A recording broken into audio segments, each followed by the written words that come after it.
Halo semua, perkenalkan saya Maria Nisha Indah Kusartantri, mahasiswa program Magister Manajemen Universitas Gadjah Mada Yogyakarta, Angkatan 75. Pada kesempatan kali ini, saya akan menyampaikan presentasi yang berjudul Analisis Faktor-Faktor Lingkungan Eksternal Yayasan Lembaga Pendidikan Al-Firdaus Solo. Sebelumnya, saya juga ingin mengucapkan terima kasih kepada Bapak Prasetyo Supono selaku dosen pengampu dari mata kuliah General Business Environment kelas A. Pendidikan merupakan faktor utama terbentuknya karakter seorang individu.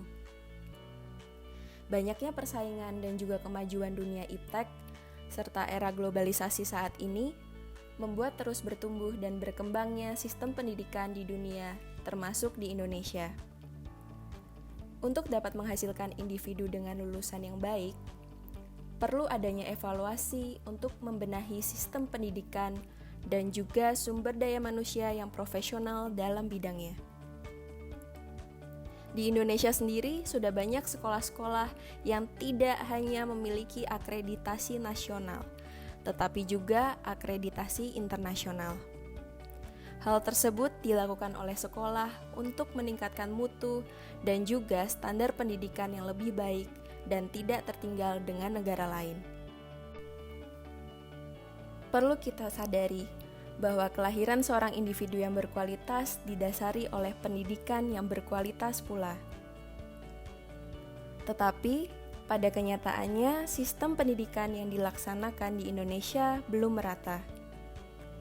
Sejak ditunjuk sebagai Menteri Pendidikan dan Kebudayaan, Bapak Nadiem Makarim menyatakan bahwa satu-satunya solusi jangka panjang untuk semua negara adalah generasi berikutnya.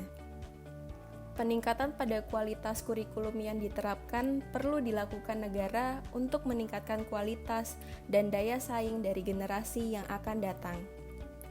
Di Indonesia sendiri, menerapkan sistem pendidikan yang fokus dalam pengukuran kompetensi peserta didik dengan standar yang lebih global. Pembangunan dan juga perkembangan pendidikan di Indonesia tidak lepas dari keberadaan yayasan yang dibentuk oleh sekelompok masyarakat untuk keberlangsungan proses belajar mengajar. Pembentukan suatu yayasan bukanlah merupakan hal yang baru. Di Indonesia sendiri, yayasan yang didirikan oleh sekelompok masyarakat yang bisa disebut sebagai pendidikan swasta. Yayasan yang bergerak dalam bidang pendidikan diharapkan mampu menyelenggarakan proses belajar mengajar yang sesuai dengan standar yang telah diterapkan oleh negara. Tetapi, perlu disadari adanya kontrol terhadap sistem pendidikan yang diterapkan agar tetap menjaga kualitas dari lulusan yang berdampak langsung bagi akreditasi suatu yayasan. Pembangunan dan juga perkembangan pendidikan di Indonesia tidak lepas dari keberadaan yayasan yang dibentuk oleh sekelompok masyarakat untuk keberlangsungan proses belajar mengajar. Pembentukan suatu yayasan bukanlah merupakan hal yang baru. Di Indonesia sendiri, yayasan yang didirikan oleh sekelompok masyarakat bisa disebut sebagai pendidikan swasta. Yayasan yang bergerak dalam bidang pendidikan diharapkan mampu menyelenggarakan proses belajar mengajar yang sesuai dengan standar yang telah ditetapkan oleh negara. Perlu diingat adanya kontrol terhadap sistem pendidikan yang diterapkan agar tetap menjaga kualitas dari lulusan yang berdampak langsung bagi akreditasi suatu yayasan. Kemunculan wabah COVID-19 yang telah masuk Indonesia sejak Maret 2020 membuat lumpuhnya banyak sektor, termasuk sektor pendidikan. Kegiatan belajar mengajar tidak lagi dapat dilaksanakan dengan tatap muka. Sistem baru telah diterapkan oleh pemerintah, yaitu dengan pembelajaran secara online. Penetapan sistem daring ini dilakukan oleh pemerintah untuk menekan angka terjangkitnya wabah COVID-19 pada masyarakat. Perlu adanya komunikasi yang baik dari sekolah atas penerapan sistem belajar mengajar secara online. Tidak hanya kepada peserta didik, tetapi juga kepada orang tua. Yayasan Lembaga Pendidikan Al-Firdaus merupakan respon kebutuhan masyarakat yang didasari sebagai langkah jejak pendidikan Islam di Solo. Al-Firdaus menerapkan sistem pendidikan inklusif dengan menghargai keberagaman dari peserta didik. Al-Firdaus memberikan layanan pendidikan secara optimal melalui tim pendidikan inklusif yang diisi oleh tenaga-tenaga ahli yang kompeten di bidangnya. Al-Firdaus juga menerima anak kebutuhan khusus untuk ikut serta dalam kegiatan belajar mengajar secara normal di kelas dengan menyediakan pembimbing untuk setiap anak. Dengan kualitas yang didukung oleh fasilitas yang memadai, Al-Firdaus perlu menyadari bahwa keberlangsungan sistem dan strategi yang telah dibentuk tidak lepas dari ancaman yang ada di luar yayasan. Ancaman yang datang dari luar yayasan membuat Al-Firdaus perlu untuk melakukan perencanaan yang berupa strategi yang baik dilakukan terhadap dampak yang terjadi dari lingkungan eksternal. Berdasarkan latar belakang yang telah dijelaskan sebelumnya, maka dapat diambil kesimpulan yang pertama, apa saja faktor-faktor lingkungan eksternal yang mempengaruhi kinerja Yayasan Lembaga Pendidikan Al-Firdaus, dan yang kedua, apa saja peluang dan ancaman yang timbul dari faktor-faktor lingkungan eksternal Yayasan Lembaga Pendidikan Al-Firdaus. Tujuan penelitian ini adalah yang pertama, untuk mengetahui faktor-faktor lingkungan eksternal yang mempengaruhi kinerja Yayasan Lembaga Pendidikan Al-Firdaus, dan yang kedua, untuk identifikasi peluang dan ancaman yang timbul dari faktor-faktor lingkungan eksternal Yayasan Lembaga Pendidikan Al-Firdaus. Metode penelitian dari jenis data yang digunakan penulis dalam penelitian adalah data primer dan data sekunder. Data penelitian dikumpulkan melalui metode wawancara untuk mendapatkan data primer dan studi kepustakaan untuk memperoleh data sekunder. Studi kepustakaan dilakukan dari sumber luring maupun daring. Dalam penelitian ini, peneliti menggunakan metode analisis deskriptif untuk menggambarkan suatu keadaan tertentu berdasarkan tinjauan terhadap fakta yang ada saat ini.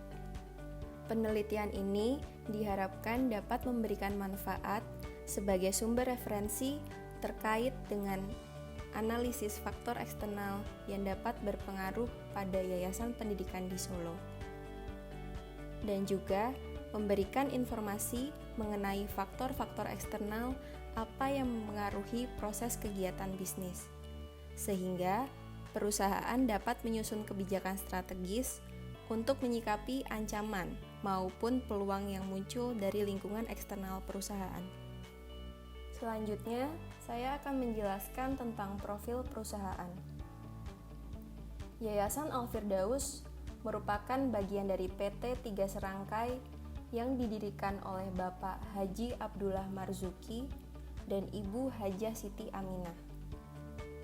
Latar belakang pendidikan yang dimiliki yaitu sebagai guru dan pendidik, dilanjutkan dengan pendirian Pondok Pesantren Modern Islam As-Salam pada tahun 1982 di Sukoharjo, Jawa Tengah. Kelahiran Al-Firdaus merupakan respon kebutuhan masyarakat yang disadari oleh Ibu Hajah Siti Aminah sebagai langkah jejak pendidikan Islam pada saat itu. Pengelola Al-Firdaus secara langsung diamanahkan kepada putrinya Hajah Eni Rahma Zainah. Keberadaan lembaga pendidikan Al-Firdaus diawali dengan berdirinya Taman Pendidikan Prasekolah Al-Firdaus pada tanggal 17 Maret 1997 yang mencakup jenjang pendidikan playgroup dan taman kanak-kanak. Berangkat dari tuntutan masyarakat akan kualitas pendidikan Islam, Al-Firdaus berdiri menyelenggarakan pendidikan Islam yang bermutu baik, modern, dan profesional dengan tidak adanya sistem asrama atau pondok. Selanjutnya, Al-Firdaus melakukan penguatan pada bagian manajemen, yaitu dengan mendirikan Yayasan Lembaga Pendidikan Al-Firdaus pada tahun 2005 dengan Akta Notaris nomor 46 tanggal 9 September 2005. Yayasan Lembaga Pendidikan Al-Firdaus lahir dengan mengelola 2 unit pendidikan, yaitu Sekolah Dasar dan Sekolah Menengah Al-Firdaus. SD Al-Firdaus didirikan pada tahun 1999 dan SM Al-Firdaus pada tahun 2005. Kedua sekolah tersebut terdapat di satu lokasi yang sama, yaitu di Sukoharjo, yang mana SM Al-Firdaus terletak di Kabupaten Sukoharjo, berjarak 7 km dari pusat kota Surakarta. Penyebaran lokasi sekolah Al-Firdaus membuat peluang yang baik dalam penyebaran spirit-spirit pendidikan Islam pada wilayah tersebut. Al-Firdaus tidak hanya mengelola unit pendidikan sebagai yang utama, tetapi juga unit layanan pengembangan berupa pusat layanan anak, Fataha Education and Training Center, dan Esgros Al-Firdaus. Meskipun tidak dikelola dalam satu atap, Al-Firdaus menggunakan sistem manajemen terpadu dari yayasan pada setiap unit. Persebaran lokasi unit-unit pendidikan merupakan hal positif bagi peserta didik dalam mendapatkan suasana dan lingkungan yang baru pada jenjang pendidikan yang disediakan. Visi dari Yayasan Lembaga Pendidikan Al-Firdaus terwujudnya lembaga pendidikan Islam yang bermutu, inovatif, dan adaptif terhadap tuntutan kemajuan berdasarkan pada Al-Quran dan As-Sunnah. Lalu, misinya yang pertama, menyelenggarakan pendidikan Islam yang bermutu, inovatif, dan adaptif melalui jalur formal, non-formal, dan informal. Yang kedua, mengembangkan sumber daya insani yang kompetitif dan islami. Dan yang ketiga, mengembangkan riset dan kajian untuk peningkatan mutu pendidikan. Tujuan dari yayasan yaitu mewujudkan sumber insani yang kompetitif dan islami serta maslahat bagi masyarakat berdasarkan Al-Quran dan As-Sunnah. Falsafah dari yayasan yaitu Islamic Core, menyiapkan anak sesuai zamannya, berbagi, dan inovatif. Struktur organisasi dari yayasan yaitu bisa dilihat dari Board of Trustees yang ditempati oleh yang pertama Hajah Siti Aminah dan juga Haji Ahmad Syamsuri. Yang membawahi Chairman Hajah Eni Rahmat Zainal, Supervisor Haji Nafron Hashim, Board Sutanto dan Derajat Trikartono, Treasury Rina Istiana, Secretary Haji Hasto Daryanto, Director yang membawahi Principal and Manager. Selanjutnya, Yayasan Lembaga Pendidikan Al-Firdaus memiliki jenjang pendidikan yang meliputi Taman Pendidikan Prasekolah, Playgroup, dan Taman Kanak-kanak, Sekolah Dasar, Sekolah Menengah SMP dan SMA yang dapat dilihat dari gambar 1-3. Dan gambar keempat adalah suasana dari ruang belajar mengajar Sekolah Al-Firdaus. Faktor lingkungan eksternal merupakan pengaruh yang ada atau tercipta dari luar perusahaan. Hal tersebut membuat perusahaan tidak dapat mengontrol sendiri. Faktor lingkungan eksternal dapat memberikan pengaruh pada pengambilan atau penetapan keputusan bisnis yang telah dirancang oleh perusahaan dan stakeholder. Dari penjelasan tersebut, penting bagi perusahaan untuk dapat melakukan pembaharuan data terkait faktor lingkungan eksternal. Hal ini dilakukan demi jalannya keberlangsungan perusahaan agar dapat sesuai dengan strategi yang telah dibuat. Berikut saya akan menjelaskan faktor-faktor lingkungan eksternal yang berpengaruh pada Yayasan Lembaga Pendidikan Al-Firdaus. Ada 9 faktor yang saya akan jelaskan. Yang pertama, faktor ekonomi. Segmentasi pasar Al-Firdaus adalah mengambil kelas menengah ke atas. Al-Firdaus merupakan sekolah swasta Islam yang menempati peringkat 3 di Solo. Selain itu, untuk mendapatkan peserta didik biasanya menurun dari kepercayaan. Misalnya, ada keluarga ataupun saudara yang sedang atau lulusan dari sekolah Al-Firdaus. Adanya yayasan yang bergerak di bidang pendidikan yang sama, seperti Yayasan Al-Azhar dan Yayasan Muhammadiyah, menjadi konsentrasi tersendiri bagi sekolah. Tetapi, dikarenakan adanya pandemi COVID-19, sekolah memberikan keringanan biaya kepada peserta didik sebesar 15%. Tidak hanya itu, sekolah juga memberikan tambahan berupa uang makan untuk para tenaga pengajar. Kedua, faktor hukum bisnis Indonesia. Perizinan yang dilakukan untuk membentuk sebuah yayasan yang berbasis pendidikan tidak mengalami kendala dan mendapat dukungan penuh dari pemerintah. Sehingga, Al-Firdaus tidak mengalami kesulitan untuk membuka sekolah tingkat lanjutan.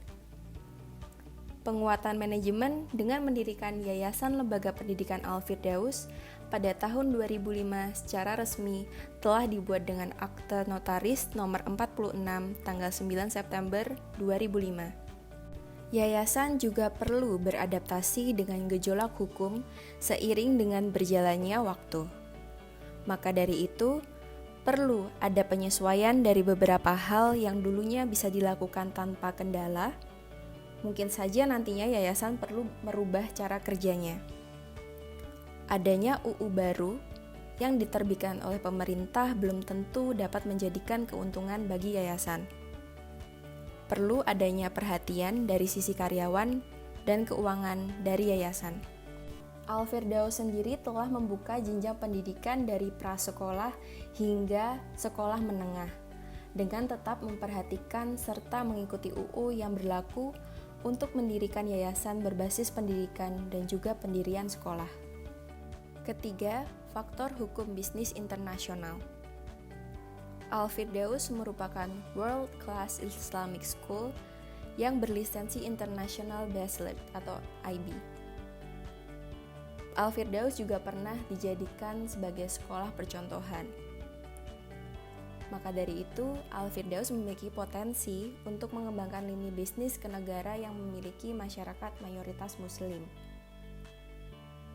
Tetapi perlu diingat bahwa setiap negara memiliki aturan-aturan mengenai pendidikannya masing-masing. Maka, hukum internasional tidak berpengaruh signifikan pada yayasan. Walaupun tidak diatur secara internasional, namun Yayasan Al-Firdaus tetap mementingkan standar yang tinggi dan dapat dilihat dari lisensi internasionalnya yaitu IB. Keempat, faktor pemerintah. Dengan adanya pandemi COVID-19, pemerintah menghimbau pada seluruh sektor pendidikan untuk melakukan kegiatan belajar mengajar secara daring atau online. Adanya kebijakan dari pemerintah secara online menyebabkan biaya SPP siswa dapat dialokasikan untuk membangun fasilitas yang lebih baik. Tetapi, ternyata pada kenyataannya ada keterlambatan bantuan dari pemerintah dalam sektor pendidikan untuk biaya pembelajaran daring. Dan hal tersebut membuat beberapa pihak, yaitu siswa maupun pengajar, mengalami keterbatasan masing-masing. Walaupun terdapat himbauan dari pemerintah untuk melakukan kegiatan belajar mengajar secara online, siswa tingkat akhir di sekolah Al-Firdaus tetap menjalankan kegiatan belajar mengajar yang dilakukan secara bergantian.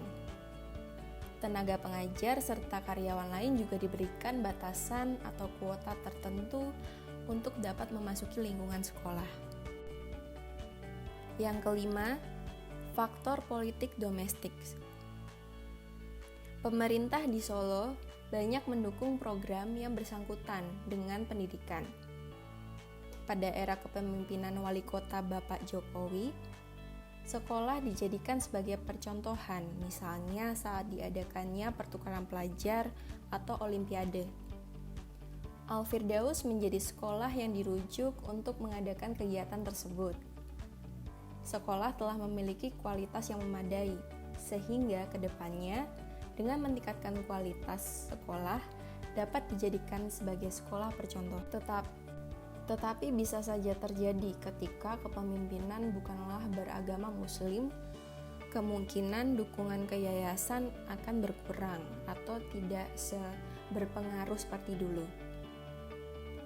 Dengan adanya peran wali kota setempat, membuat sekolah Al-Firdaus ini menjadi salah satu yayasan pendidikan Islam terbesar di Solo. Keenam, faktor demografi. Al-Firdaus mendapatkan peluang peserta didik yang tidak hanya dari Solo saja. Cakupan peserta didik yang mendaftar tidak hanya dari Solo, tetapi juga Sragen, Boyolali, bahkan sampai Pati. Dengan mayoritas penduduk Indonesia adalah Muslim, ketika kualitas sekolah baik, akan dapat membuat peluang bagi sekolah untuk mendapatkan peserta didik tidak hanya dari daerah sekitaran Solo saja. Tetapi, perlu kita sadari juga karena adanya pandemi COVID-19 ini, mengharuskan melakukan kegiatan belajar mengajar secara daring.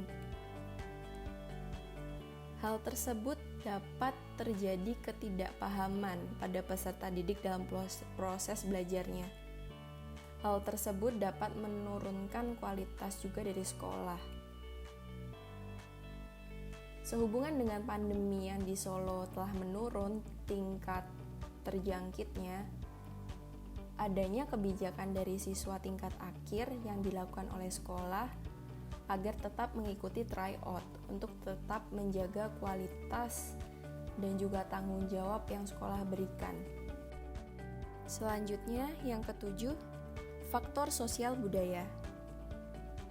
Seperti kita ketahui, Indonesia merupakan negara yang mayoritas masyarakatnya beragama Muslim. Sehingga, melihat dari mayoritas masyarakat tersebut, Al-Firdaus mudah untuk melakukan pencarian peserta didik baru. Al-Firdaus mendapatkan kesempatan menjadi sekolah percontohan tingkat nasional dan sekolah adi lingkungan. Pada kenyataannya, tidak semua murid dari TK meneruskan ke jenjang berikutnya di sekolah Al-Firdaus. Hanya 60% dari TK dan 20% dari SD sampai dengan SMA. Biasanya, peserta didik lebih memilih untuk melanjutkan pendidikan ke pondok pesantren dan sekolah-sekolah yang lebih akademik seperti SMK. Dan juga dapat diinformasikan bahwa sekolah negeri di Solo itu biayanya gratis dari jenjang SD sampai dengan SMA. Al-Firdaus telah membuat jenjang pendidikan dari TK sampai dengan SMA. Tetapi pada wawancara yang telah saya lakukan, ternyata lebih banyak diminati yaitu sekolah TK dan SD-nya. 8. Faktor teknologi.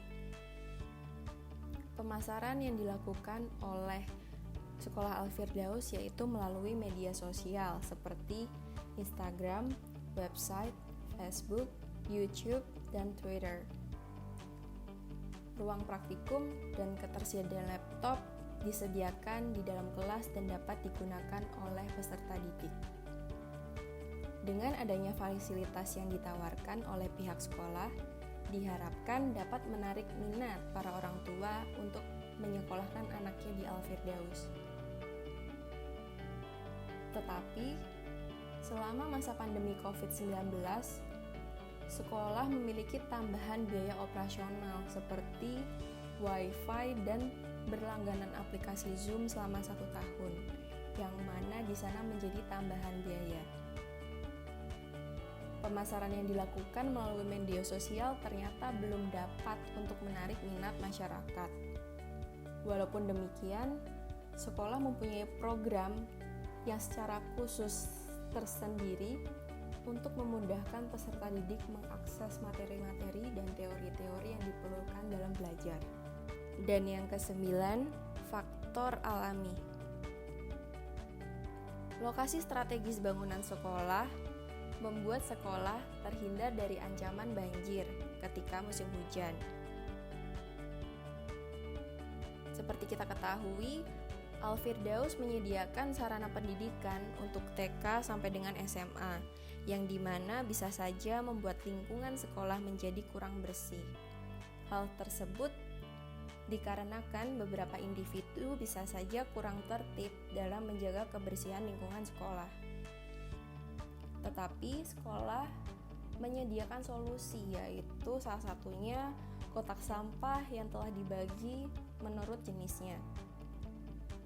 Walaupun dibangun pada lokasi strategis, sekolah tetap menjaga kebersihan dari lingkungan sekitar.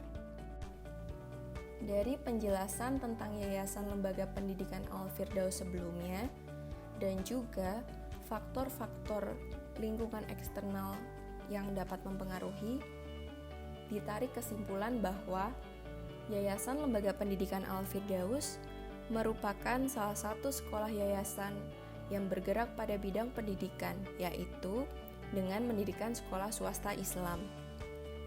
Dengan perkembangan dan persaingan dalam dunia pendidikan di Indonesia ini cukup pesat, yayasan perlu mempertahankan, menjaga, serta meningkatkan dari segi kualitas dan fasilitas yang disediakan oleh sekolah. Analisis faktor-faktor eksternal diperlukan bagi yayasan untuk menghindari kemungkinan terjadinya ancaman dan juga dapat peluang yang dapat diambil. Dengan demikian, Yayasan Lembaga Pendidikan Al-Firdaus dapat menyusun strategi yang tepat, sehingga dalam pelaksanaan bisnisnya dapat berjalan dengan baik seiring perkembangan zaman, dan Yayasan Lembaga Pendidikan Al-Firdaus dapat memperbaiki sistem yang dianggap kurang baik. Selanjutnya, rekomendasi yang dapat diberikan kepada perusahaan dilihat dari penjelasan analisis faktor-faktor lingkungan eksternal Yayasan Lembaga Pendidikan Al-Firdaus dibagi menjadi 4 konsentrasi manajemen. Yang pertama, divisi sumber daya manusia. Perlu adanya pelatihan bagi para staf pengajar dikarenakan adanya himbauan untuk melakukan kegiatan belajar mengajar secara daring. Dan juga perlu melakukan evaluasi dan bekal bagi setiap tenaga pengajar dan karyawan agar dapat selaras dengan visi dan misi dari yayasan. Selanjutnya, divisi operasional. Dengan adanya himbauan untuk kegiatan belajar mengajar yang dilakukan secara daring, diharapkan yayasan tidak mengurangi atau menyesuaikan jam belajar mengajar agar lebih efektif dan juga efisien. Dan juga tidak memangkas atau mengurangi materi pembelajaran yang diberikan, karena hal tersebut dapat berdampak pada kualitas dari peserta didik. Selanjutnya, dari pemasaran yang dilakukan media sosial dinilai kurang efektif, dikarenakan tidak dapat merubah paradigma masyarakat untuk menaikkan minat.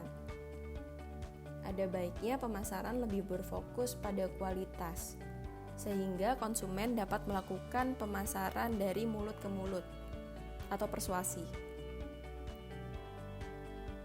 Melakukan seminar ataupun pertemuan orang tua secara daring juga dapat lebih menarik minat untuk mendaftarkan pada sekolah Al-Firdaus.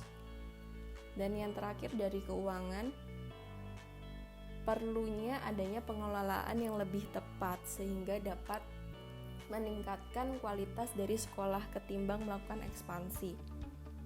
Contohnya, melakukan penambahan strata SMP dan SMA tetapi terkadang tidak memenuhi kuota sehingga dapat terjadi kerugian dan tidak keefektifan. Pengalokasian dana untuk fasilitas sekolah yang ditawarkan diatur secara merata pada setiap jenjang pendidikan sekolah. Demikianlah yang dapat saya sampaikan mengenai analisis faktor-faktor lingkungan eksternal dari Yayasan Lembaga Pendidikan Al-Firdaus Solo. Semoga hasil dari presentasi ini dapat memberikan manfaat. Bila ada kekurangan dan kesalahan, saya meminta maaf. Terima kasih atas kesempatan dan perhatiannya.